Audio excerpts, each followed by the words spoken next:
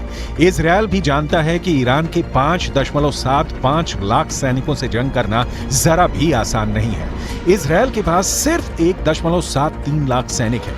Israel की 4.65 लाख के reserve force को जोड़कर भी इजरायल ईरान के आसपास नहीं टिकता है। अब ऐसे हालात के बीच इजरायल का ये कहना है कि वो पूरे मिडिल ईस्ट में कहीं भी कभी भी बमबारी कर सकता है। ये दावा वाकई हैरान करने वाला है। כך חנה קציר היקרה, ששבה היום הביתה, לאחר שארגוני הטרור טענו שהרגו אותה לפני מספר ימים. לכן, יש להסתמך על דיווחים של גורמים רשמיים בלבד. בעזה, בשעות הבוקר, כוחות צה"ל נערכו בקווי ההפוגה בשטח רצועת עזה. המפקדים תודרכו והכינו את הכוחות להתנהלות במהלך ההפוגה. ביטחון הלוחמים שלנו लेकिन ये भी सच है कि गाजा पट्टी को 60% तक इजरायल तबाह कर चुका है। इधर 1.5 महीने से ज्यादा की जंग में लगभग 15,000 से ज्यादा लोग गाजा में मारे जा चुके हैं। लगभग 3,000 लोग अभी भी कब्रिस्तान बन चुके उत्तरी गाजा की इमारतों में दफन हैं। लगभग 50 दिन की जंग में इजरायली वायुसेना ने 35,000 से ज्यादा बम उत्तरी गाजा, दक्षिणी गाजा और वेस्ट बैंक पर बरसाए हैं। 70 से ज्यादा हमास के कमांडर मारे जा चुके हैं। इजरायली फोर्स ने हमास के इस्लामिक जिहाद परिषद के मुख्यालय, कमांड सेंटर, सैन्य परिसर, दर्जनों launcher pad, anti tank post और वॉच टावर को मलबे में बदल दिया।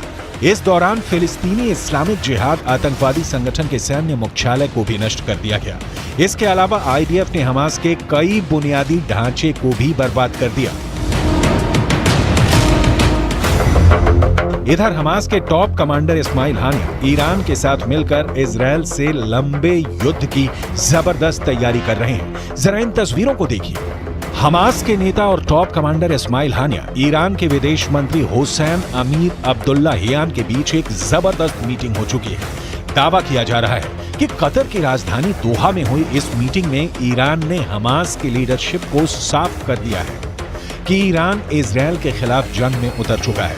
अब ईरान की बेतहाशा सैन्य ताकत हमास की ताकत बन गई है। यानी गाजा में इजरायल को सिर्फ हमास से नहीं बल्कि ईरान की सेना, लेबनान के हिजबुल्लाह लड़ाकों और हमास के सुरंग जिहादियों से जंग करनी पड़ेगी। אני כבר רואה את האזרחים של עזה הולכים עם דגלים לבנים לאורך החוף ונעים דרומה. וחיזבאללה גורר את לבנון למלחמה שעלולה לקרות. והוא עושה טעויות. אם הוא יעשה טעויות מהסוג הזה כאן, गाजा में एक एक बम का बदला लेगा ईरान। लेकिन वहीं दूसरी तरफ इजरायली सेना के हौसले 7वें आसमान पर पहुंच गए हैं। जरा देखिए कैसे इजरायल की एयरफोर्स के चीफ मेजर जनरल टोमेर बार ने एक टीवी चैनल पर ऐलान किया कि जरूरत पड़ने पर पूरे मिडिल ईस्ट में कहीं भी बम गिराए जा सकते हैं। इजरायली वायुसेना प्रमुख की ओर से आए इस बयान को खास तौर से ईरान और हिजबुल्लाह के लिए चेतावनी की तरह देखा जा रहा है। इजरायल की वायुसेना चीफ ने कहा है कि हम हमास पर चौतरफा हमले कर रहे हैं, उसको जमीन पर और जमीन के नीचे मार रहे हैं। हमारे जवानों ने हजारों आतंकवादियों और उनके ठिकानों पर हमला किया है। हमने हमास को खत्म करने की कसम खाई है और हम उनको चुन चुन कर खत्म करेंगे। हमास के किसी भी ठिकाने और मददगार को नहीं छोड़ा जाएगा। इजरायल की वायुसेना पूरे मध्य पूर्व में जहां भी जरूरत होगी वहां कार्रवाई के लिए पूरी तरह से तैयार है।